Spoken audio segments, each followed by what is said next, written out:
A rodada 22 do Cartola FC está bem difícil para escalar, mas nesse vídeo eu vou passar um top 5 de dicas posição por posição para te ajudar a mitar e ganhar muitas cartoletas nessa rodada. Bora lá! Fala rapaziada cartoleira, beleza? Estamos aí para mais um vídeo da 22ª rodada do Cartola. E bom, primeira dica que eu dou para vocês é seguir a gente no Instagram. É lá que a gente posta o nosso time principal, posta o nosso time bons e baratos com menos de 100 cartoletas, posta o nosso time de valorização que na última rodada ganhou 10 cartoletas e ainda posta um time de tiro curto para você dar aquela arriscada e tentar faturar uma bolada. E é lá também que eu tiro as dúvidas e falo de outras ligas que a gente for ter aqui. E sem enrolar muito, vamos para as nossas dicas posição por posição, começando pelo ataque. E o primeiro nome que vai estar aparecendo aqui para vocês é ele, Pedro Raul do Goiás. O Goiás enfrenta o Avaí em casa. O Avaí, o time que nos últimos 3 jogos cedeu 7 gols e 2 assistências para atacantes. É isso mesmo, é uma recorrência absurda para atacante. O Avaí está dando muito ponto para essa posição. E o Pedro Raul, como vocês podem ver aí jogando na Serrinha, nos últimos 4 jogos dele ele marcou gol em todos. E a média básica dele, ou seja, os pontos fora do gol, vem aumentando.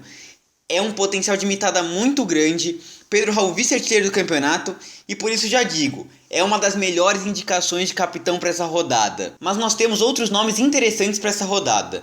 E vou começar falando aqui do Luciano do São Paulo. O Bragantino, adversário do São Paulo, tomou 10 gols nos últimos 5 jogos. Se a gente pensar os últimos jogos que o Bragantino foi visitante, tomou gol do Thuram e assistência do Peglow e gol do Cano e assistência do Matheus Martins. Então, inclusive, a dobradinha com o Caleri é interessante. Eu acabei optando pelo Luciano ao invés do Caleri, porque a fase do Luciano é melhor que a do Caleri, ele participa mais do jogo com finalizações, roubadas de bola, então a média básica dele é melhor, mas o Caleri também é uma boa indicação. Outros nomes que estão aparecendo aí pra você são os dois do Flamengo, tanto o Everton Cebolinha como o Marinho. O time reserva do Atlético Paranaense jogou 2 jogos e tomou 3 gols de atacantes.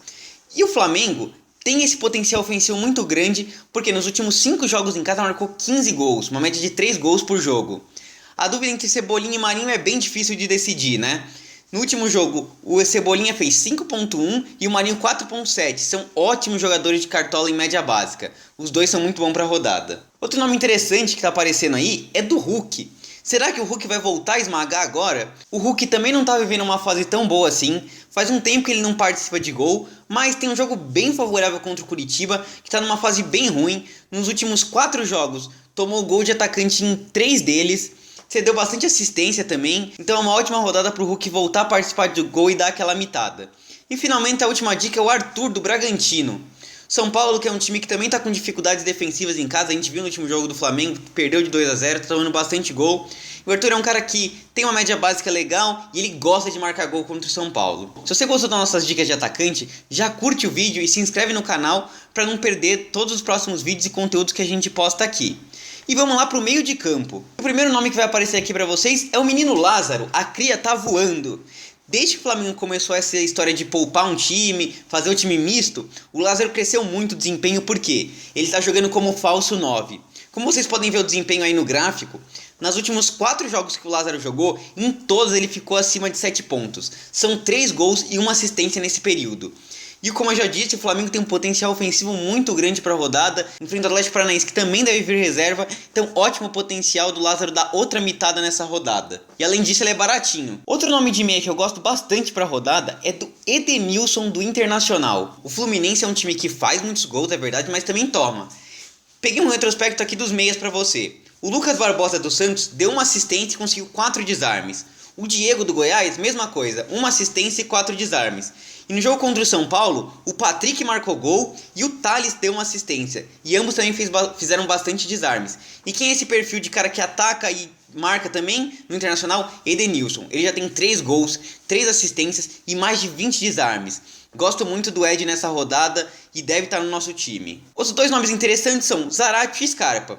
Os 2 caras são muito bons de média. Se a gente pegar o retrospecto dos últimos 5 jogos, o Zarate é um dos melhores meias de média. No campeonato inteiro, o Scarpinha é o segundo melhor média de meia. Então são jogadores que produzem muito no Cartola, mas é bom lembrar que tem jogos bem difíceis. O Scarpa enfrenta o Corinthians lá na Arena Itaquera. O Corinthians tem uma defesa muito sólida. E o Zarate enfrenta o Curitiba fora de casa.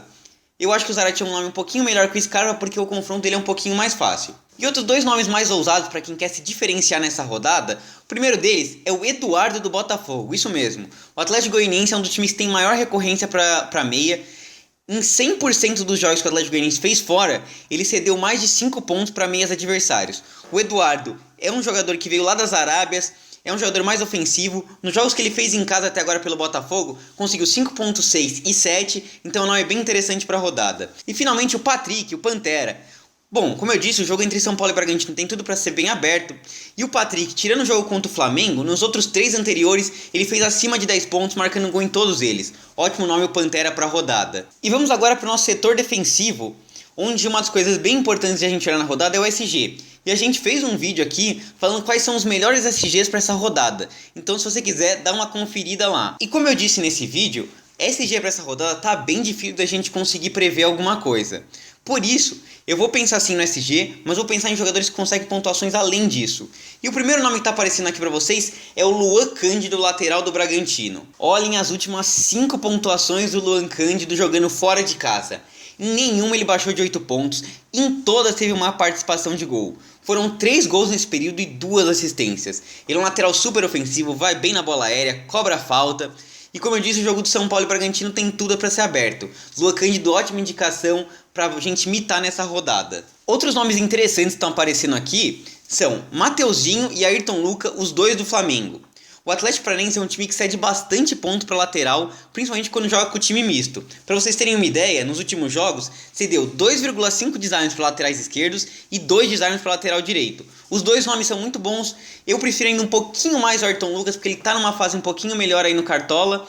E como eu disse, o Atlético Paranaense cede mais pontos para lateral esquerdo, mas os dois nomes são bem interessantes. Temos também um nome mais ousado aqui, do Saravia do Botafogo. O Atlético Goianiense é um dos times que mais cede desarmes para lateral direito. Você acha que o SG do Botafogo é muito provável? Acho que nem tanto assim, é mais ousado. Mas diante dessa possibilidade de desarmes, e o Saravia é um lateral muito desarmador, eu gosto bastante dele para essa rodada. Ele já tem 53 desarmes em 18 jogos, então ótimo potencial para média básica. E outras dicas mais ousadas aqui, temos o Moraes do Juventude e o Marcos Rocha do Palmeiras, esses pensando em valorização porque foram mal nas últimas rodadas e tem um potencial de desarme legal. E o Bustos do Internacional também é um nome interessante para a rodada, pensando nos desarmes, tá? E vamos agora para a zaga. E o destaque que vai estar aparecendo para vocês aqui é o Joaquim do Cuiabá. Faz tempo que eu tô querendo falar desse cara, ótimo para Cartola. Como vocês podem ver aí, em 9 jogos o Joaquim tem 1 gol, 1 assistência e 25 desarmes. Uma média de quase 3 desarmes para um jogo, que para um zagueiro é excelente. Se a gente pegar os dois últimos jogos do Joaquim, ele conseguiu 4.4 e 4.9 só de média básica. E eu acho que o Cuiabá é um dos melhores SGs para essa rodada. Enfrenta o Juventude, que nos últimos 5 jogos como visitante, cedeu 3 SGs. E o Cuiabá, a gente sabe que jogando em casa, é um time que fica bem fechadinho ali, dificilmente toma gol. Joaquim é o melhor nome de defesa para essa rodada. Vão aparecer aqui para você alguns outros nomes de zagueiros, e o primeiro deles é o Gustavo Gomes. Melhor média de zagueiro. O jogo entre Palmeiras e Corinthians vai ser um jogo bem difícil, eu acho que tem tudo para ser um jogo truncado e de poucos gols. E o Gustavo Gomes é um cara que melhorou bastante na questão da média básica, tem sempre aquele potencial ofensivo, né? Se a gente lembrar do jogo contra o Curitiba também, o Corinthians tomou 1 gol e uma assistência ali dos zagueiros, então não vamos dizer que está falhando na bola aérea, mas tem sempre um potencialzinho ali e está cedendo alguns desarmes. Gosto bastante do Gustavo Gomes para essa rodada. Outro nome interessante, de novo, sem pensar muito no SG, é o Vitor Cuesta do Botafogo. Se a gente pegar os últimos 3 jogos do Vitor Cuesta como mandante, ele tem uma média de 7.9 com 12 desarmes e 1 gol.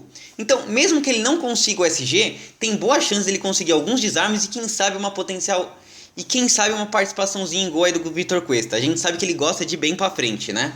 E alguns outros nomes mais ousados temos Léo Ortiz do Bragantino. O São Paulo é um time que cede bastante desarmes para zagueiros. Haja visto o último jogo aí contra o Flamengo, que o Pablo conseguiu 6 desarmes. A gente indicou aqui o Pablo e ele deu uma mitada, então acho que o Léo Ortiz é um bom nome. É bom lembrar que ele assume um protagonismo ofensivo também, já que o Natan, parceiro de zaga dele, está suspenso. Então ele deve ser o zagueiro mais acionado nas bolas aéreas do Bragantino. E acho que outro nome legal também é o próprio Pablo do Flamengo, enfrenta o Atlético Paranaense, é um SG do Flamengo. O Pablo é um cara que eu gosto pra Cartola, ele não tá como provável no momento. Se jogarem os outros caras do Flamengo, o Davi Luiz ou o Fabrício Bruno, eu não gosto tanto porque eles não são bons pra cartola, mas o Pablo é um nome interessante. E vamos lá pro nosso goleiro. E o primeiro nome que tá aparecendo pra vocês aqui é ele, Tadeus. Bom, o Tadeu a gente sabe que é um mito nas defesas, ele salva muito Goiás, um grande goleiro, e é o goleiro que tem mais defesas no campeonato até o momento. São 81 defesas. Em quase todos os jogos que ele jogou na Serrinha, ele conseguiu mais de 3 defesas. Então é um nome bem legal para a rodada pensando nisso. E além disso, o Goiás tem sim o potencial de SG jogando contra o frágil Avaí lá na Serrinha. Outros nomes interessantes de goleiro que vão estar aparecendo aqui, o primeiro deles é o Cássio do Corinthians. Bom, falei do Gustavo Gomes, de que eu acho que vai ser um jogo truncado e de poucos gols, então se a gente está pensando no SG do Palmeiras, temos também que pensar no SG do Corinthians. E a indicação que eu tenho para vocês é o Cássio. É um goleiro que vem fazendo muitas defesas, em jogos grandes, assim, clássicos, ele costuma crescer, costuma ir muito bem, e o Palmeiras é um time que finaliza bastante, principalmente com o Gustavo Scarpa, com o Rafael Veiga, né? Então acho que o Cássio tem um ótimo potencial para essa rodada. Gosto também do Walter do Cuiabá, como eu disse, um ótimo potencial de SG. E o Walter é um cara que faz bastante defesas também. Gosto do João Paulo, um nome mais ousado aí. O América Mineiro é um time que cede bastante defesas. Mesmo nesses jogos que ele se recuperou ganhando, ele cedeu aí sempre 3 defesas para o goleiro adversário. E o João Paulo é um cara que sempre imita aí com as defesas. E finalmente um nome bem mais ousado aí, Fernando Miguel do Fortaleza. O Ceará cede em média 4 defesas para cada goleiro. E o Fernando Miguel jogou 4 jogos no campeonato e até agora não tomou nenhum gol. Tá com uma média de 9 pontos. Nome bem ousado e fora da curva para vocês imitarem. Bom pessoal, era isso que eu queria trazer para vocês. Segue a gente aqui porque a gente vai fazer a nossa live no sábado às 3 horas para fechar o mercado, passar as notícias e fechar nosso time principal. Como eu disse, segue nosso Instagram porque a gente posta tudo lá também. E uma boa sorte para vocês, uma boa rodada, falou!